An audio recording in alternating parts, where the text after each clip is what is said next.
Nekustamo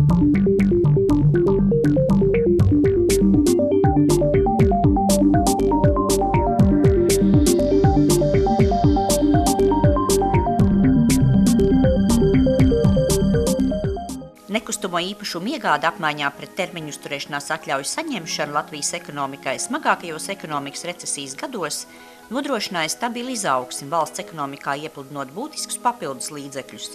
Investīcijas sliekšņu paaugstināšana līdz 250 000 eiro un politiskās attieksmes maiņa pret termiņu uzturēšanās atļauju izsniegšanu ir klupšanas akmeņi turpmākām ārvalstu investīcijām, secināja uzņēmēji 2. februārī notikušajā laikraksta dienas biznesa konferencē termiņu uzturēšanās atļaujas Latvijas neizmantotā iespēja. Šādas programmām eksistē daudz valstīs, kurās ir daudz lielāks labklājības līmenis un daudz valsts ir ar lielāku attīstības līmeni. Tas ir Singapūra, Šveice, Austrija, Kanāda, ASV, apvienotā karaliste. Šo un citu valstu likumdevēji sapratuši, ka pievienotā vērtība šādām programmām nav tikai nauda. Pievienotā vērtība šādām programmām ir talantīgi, uzņēmīgi cilvēki. Jo ticiet man, ka tie cilvēki, kuri ir nopelnījuši, kuri var svešā zemē investēt 100 vai 200 tūkstoši, ticiet man, ka tie nav pēdējie 100 tūkstoši viņiem. Nav mazsvarīgi, ka katrs 10. uzturēšanās atļaujas pieprasītājs atver Latvijā biznesu un rada jaunas darba vietas. Esmu apkalpojis 34 ģimenes. 4 no šīm ģimenēm ir atvēruši Latvijā biznesu. Visas ģimenes mācās cītīgi latviešu skolās, bērni sūta, mācās latviešu valodu un rada Latvijai, dod Latvijai pievienoto vērtību. Esošajā programmā, manuprāt, jāizlabo tās kļūdas, kas tika pieļautas steigā iepriekšējās Saeimas laikā, kad valdošai koalīcijai, būsim godīgi, nebija drosmes un tālredzības nepadoties vienas partijas demagoģijai, emocionāli skaļiem, bet bez jebkādiem ekonomiskiem, pamatoti argumentētiem izskaidrojumiem tika 2 reizes mainīta likumdošana. Šīs iespējas ir tādas, numur 1, jāatjauno investīciju iespēja kapitāla sabiedrībās investēt naudu. Ir jāatjauno dažāda investīcijas sliekšņi Rīgā un ārpus Rīgas. Viesturs Kozjols uzsver, ka jāizlabo iepriekšējās Saeimas sasteigtās kļūdas vismaz 5 gadus nemainot nosacījumus. Citādi Latvija atstāja nenopietnas valsts iespaidu. Arhaiski viņš vērtē aizliegumu termiņu uzturēšanās atļaujas pieprasīt Krievijas pilsoņiem, jo citas valstis to izmanto savā labā. Manuprāt, mums jābūt drosmīgiem un skaidri gaiši jāpasaka, kā pēc 5 gadiem likumdošanā, kā var saņemt patstāvīgu atļauju vai pilsonību. Kas jāizdara, lai šie cilvēki investējot līdzekļus Latvijas ekonomikā, radot darba vietas, kā viņi var saņemt Latvijas patstāvīgu atļauju vai pilsonību. Latvijas likumdevējs šoreiz, tāpat kā pirmoreiz, būs drosmīgs un pateiks, jūs esat laipni aicināti, investējiet mūsu valstī. No tā ir ļoti lielā mērā atkarīga Latvijas izaugsme, Latvijas attīstības nākotne. Termiņu uzturēšanās atļauju programma Latvijā iepriekš palīdzējusi celtniecībai un ar to saistītām nozarēm atgūties no krīzes. Termiņu uzturēšanās atļaujas turētāja nauda neaiziet ārzemju banku kontos, bet paliek mūsu valstī un caur preču un pakalpojumu apgrozījumu nonāk Latvijas iedzīvotāju makos, vairojot visu mūsu labklājību. Tikko, burtiski, mēs nodevām eksploatācijā vienu objektu. Jūrmalā neliela māja, 8 dzīvokļi, un tas, kas nav izskanējis, es jums parādīšu konkrētus ciparus. Tātad, šīs ēkas būvniecībā, kurā ir tikai 8 dzīvokļi, piedalījās 2 gadu laikā apmēram 25 nelielu uzņēmumu. Rezultātā ienākums guva 300 cilvēki. Pārsvarā tie ir latviešu cilvēki. No 8 dzīvokļiem 2 nopirka vietējie un ir tikai izsniegtas tikai 6 uzturēšanās atļaujas. Valsts nodevās ir dabūjusi pār pa 2 miljoniem. Vietējās kompānijas apmēram 1 miljonu saņēma kā darba spēka izmaksas, algas. Interesanti tas, ka 1 kvadrātmetrs valstī nes pār pa 1000 eiro nodokļos. Līdz ar termiņu uzturēšanās atļauju minimālā sliekšņa paaugstināšanu pērnruden pozitīvais pienesums ekonomikai praktiski ir apstājies, bet ārpus Rīgas pilnībā izzudis. Katru nedēļu šobrīd tiek apstādināts pa projektām, vismaz mūsu kantorī. Cik ilgi tas tā būs, nezinu. Tāpēc, manuprāt, tā summa ir atkal jālaiž atpakaļ lejā 150, jo katastrofa jau ir sākusies. Jau celtniecības firma ir Vācijā, mēs jau katru nedēļu zaudējam apstādinām pa projektam. Konferencē izskanēja viedoklis, ka termiņu uzturēšanās atļaujas investīciju paaugstināšana ir noziegums pret uzņēmējiem. Jo kas ir uzņēmējs? Uzņēmējs ir tāds, ka es biju uzņēmējs. Tas ir cilvēks, kas ieķielās savu ģimeni, savu sievu, savus bērnus bankā, paņēma kredīti un taisa darbvietas.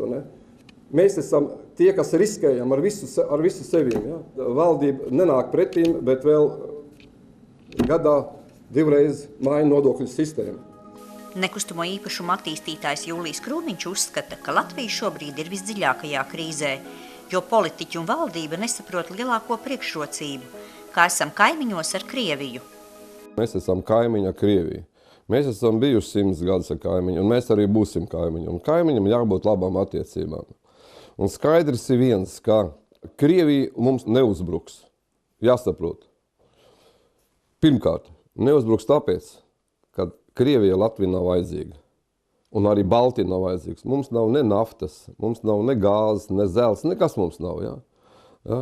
Un pat mūsu ostas Krievijai nav vajadzīgs, jo Krievija ir Kaļiņgrada un Pēterburga, kur viņi kontrolē visu Baltijas jūru.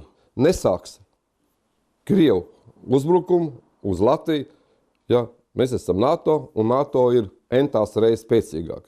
Nebūs 3. pasaules kars.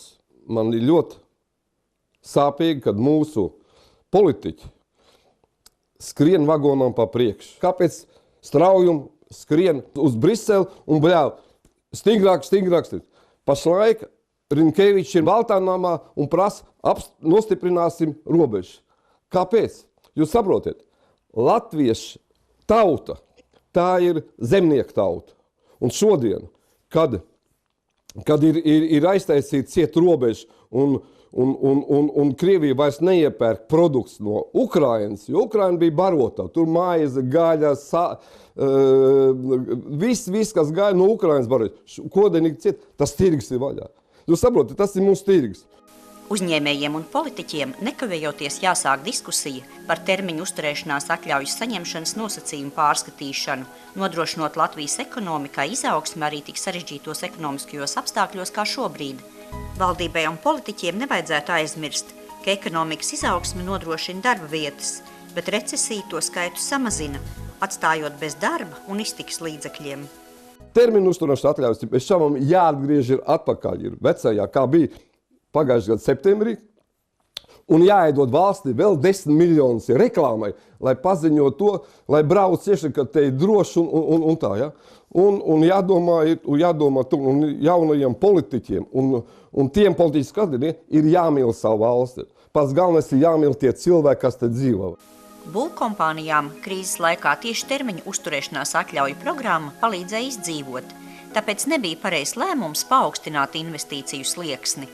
Mēs paskatāmies būvkomersantu reģistru, viņā bija no 7000 uzņēmumiem, kas bija reģistrējušies, bija palikuši tikai 4000, tad šis instruments patiesībā palīdzēja šai nozarei saglabāties, un mēs pat varētu runāt par kaut kādu attīstību, tāpēc, ka šobrīd ir reģistrējušies vairāk kā 6000. Tad mēs varam domāt, vai vieni tie paši, vai citi, vai jauni, bet mēs runājam par kopumu izmēru, kas šobrīd, teiksim, tā būvniecības cehā pie mums strādā Latvijā. Spriediet paši, vai tas ir ļaunums, vai tas nav ļaunums. Ja mēs runājam par politiku, tā nav mana profesija, protams. Ja. Es esmu tāds pats pilsonis kā jūs un vispārējie. Tad es nedomāju, ka bija pareizs lēmums. Tādēļ es domāju, ka tālredzīgi skatoties, nevis tūredzīgi, nevajadzēja šo jautājumu aiztikt nemaz. Un viņš būtu nostabilizējies. Un galvenokārt arī ne tikai mūsu nozare, jo mūsu nozare jau ir tomēr tāda barotāja arī citām nozarēm. RBS Skalas valdes priekšsēdētājs uzskata, ka lielākā problēma ir tajā, ka valdībā daudzi būtiski jautājumi netiek skatīti ilgtermiņā un sadarbībā ar nozari. Mēs redzam jau paši, kāda ir situācija. Un šobrīd labi, mēs esam tā kā atrauti valdību tā kā pa sevi, mēs tā kā pa sevi, bet mums saka, tagad vajag vairāk tā kā eksportu, runa par stabilitāti un pieņemtajiem lēmumiem, par ticību partnerībai, par sadarbību, un sadarbību dažādos formātos, starp valstu uzņēmējiem, ar valdību. Mēs saprotam to, ka nozare jau neizbeigsies. Viņi strādās lielākā kapacitātē, mazākā kapacitātē. Un droši vien arī šis uzturēšanās atļauju jautājums nebūs tas, kas vai turēs nemitīgā uzplaukumā mūsu Latvijas ekonomiku, vai arī viņa dalība pazudinās. Bet viņš ir būtisks instruments izrādījies, un to mēs varam atsakot. Mēs varam redzēt, ka Somija, kur iet 6 mēneši tā kā uz priekšu ar līdzīgu lēmumu, kādas jau tur ir sekas. Tad mums it kā nebija jābūt ne pionieriem, ne ritiņas gudrotājiem, mēs varējām pavērot, kā ir un pieņemt varbūt adekvātāku lēmumu. Bet ko es ar to gribēju pateikt? Mums ir jādomā, un tas ir daudz svarīgāks jautājums par šiem uzturēšanās atļaujām. Kā tad mēs pelnīsim vispār?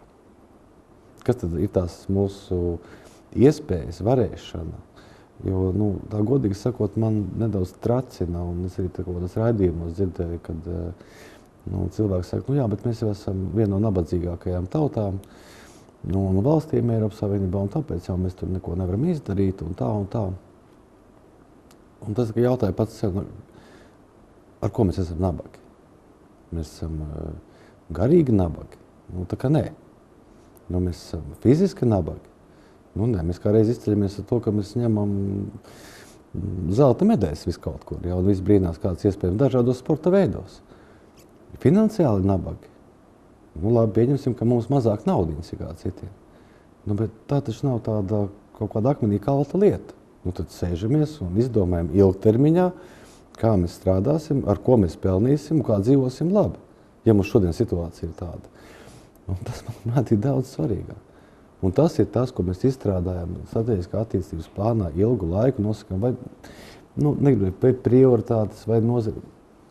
Tas nav ieteikums. Ne man tas jādara, ir cilvēki, kas par to ir atbildīgi un kam par to būtu jādomā. Un tad visu uz to strādājam. Saņemamies un strādājam, un būs naudiņa.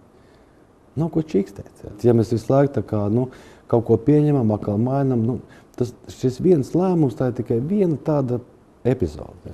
Mēs gribam šo sadarbību, bet viņa var būt veiksmīga, ja mums ir ilgtermiņā nospraustas prioritātes, mēs vienādi domājam un vienādi viens otru atbalstam.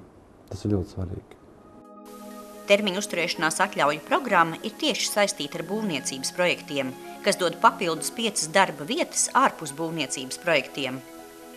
Tas ir gan dizains, gan arhitekti, gan mēbeles, gan kanalizācija, būvmateriāli un santehnika un viss vēl un vēl un vēl.